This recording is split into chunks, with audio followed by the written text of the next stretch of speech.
জন রাউন্ডট্রি। জন রাউন্ডট্রি আসামের শেষ British senior বন সংরক্ষক। তার আত্মজীবনী a Chota Sahib memoirs of a forest অফিসারে স্বাধীনতা পূর্ব আসামের জীবন ও প্রকৃতিকে একটি হালকা মেজাজে তুলে ধরেছেন। তিনি গৌহাটি, বর্তমান গুয়াহাটি শহরে ব্রহ্মপুত্র নদীর ধারে বসবাস করতেন, যেখান থেকে তিনি হিমালয় এবং পিকক আইল্যান্ডের দৃশ্য দেখতে পেতেন। যদিও দ্বীপটির নাম পিকক আইল্যান্ড, সেখানে তিনি কেবল বানরই দেখতে পান।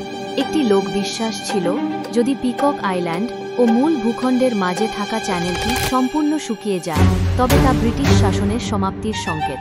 1947 সালে এটি প্রায় শুকিয়ে গিয়েছিল, যদিও তিনি তখন আর গৌহাটিতে ছিলেন না।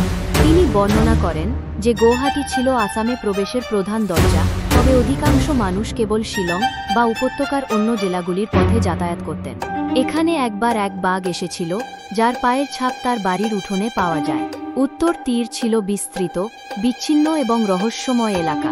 সেখানে গ্রীষ্মকালে নদী শুকিয়ে যেত বা মাটির নিচে চলে যেত। অনেক সময় খনন করে জল তুলতে হতো এবং অ্যালার্ম দিয়ে পরিশোধন করতে হতো।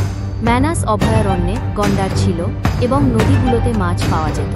শীতকালে এই এলাকা মনোরম ছিল, কিন্তু বর্ষায় ম্যালেরিয়ার উপদ্রব থাকত। ভাসমান মারবোট দিয়ে নদী পারাপার হতো, যা দুইটি নৌকার উপর কাঠের প্ল্যাটফর্ম বসিয়ে তৈরি হতো। ভ্রমণের সময় রাউন্ডট্রি ও তার পরিবার বহুবার বিপদের মুখে পড়ে। একবার বর্ষাকালে গাড়ি পিচ্ছিল রাস্তা থেকে প্যাডি ফিল্ডে পড়ে যায়। আবার একবার ধুলোর নিচে থাকা র্যাম্পে আঘাত পান, কিন্তু গাড়ির কিছু ভাঙে না। দক্ষিণ তীর তুলনামূলকভাবে ঘনিষ্ঠ ও পরিচিত এলাকা ছিল। সেখানে বনাঞ্চল ও বসতি একসঙ্গে মিশেছিল। কলসি ও রাজাপাড়া দুটি বন বাংলো ছিল, যাদের মধ্যে কলসি তার প্রিয় স্থান। রাজাপাড়ায় বাদুড়ের উপদ্রব ছিল এবং একবার ভূমিকম্পে তৈরি এক বিলে মৃত গাছের কঙ্কাল দেখা যেত। কলসির আশেপাশে ছিল পুরনো গাছের চাষ, বিশেষ করে টিক ও রাবারের গাছ।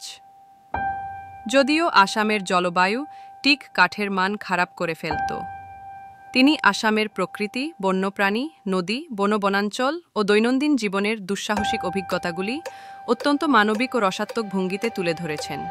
এই বর্ণনাগুলি কেবল অতীত ইতিহাস নয়, বরং স্থানীয় প্রকৃতি ও সংস্কৃতির প্রতি এক ব্রিটিশ বন আধিকারিকের আন্তরিক অভিব্যক্তি হিসেবেও মূল্যবান।